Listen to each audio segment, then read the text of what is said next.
depends on where its location is, how they've installed it, what their construction techniques were.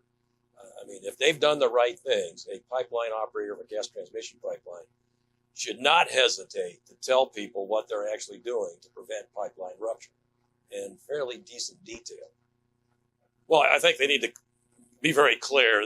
Look, let's quit misinforming people. This is a gas transmission pipeline that can operate at pressures above 1,250 MAOP. Right? And so let's call it like it is. And then there's a whole series of questions that would come about of that once they've acknowledged that. Where are you placing this? What is the class location, as an example to start with? It's an area that you assign under federal regulation based on the number of structures near a pipeline. And then where are you exceeding areas of the minimum federal regulations? And if you have a good story, you should be able to say that. Again, you don't have to get in absolute detail about specific locations. Now, I need to caution, it's not illegal to have a gas transmission pipeline in a highly populated area. Right? It's just the obligations on the operator to tell people what they're doing.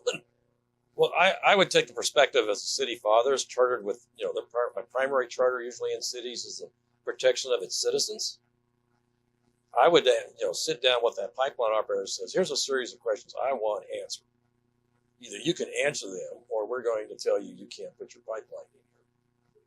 In order to maintain safe operation.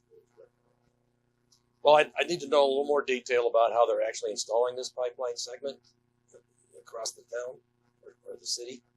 And, where it's its depth. There are places where they've clearly gone with horizontal directional drilling to go deeper and to avoid some other interferences. How are they doing that? There are other parts of the city where they aren't using HDD, okay? And so those locations may be at greater risk to other threats that could cause pipeline rupture in the future. Well, how are you dealing with those? Have you identified those threats as a pipeline operator? And what are you doing?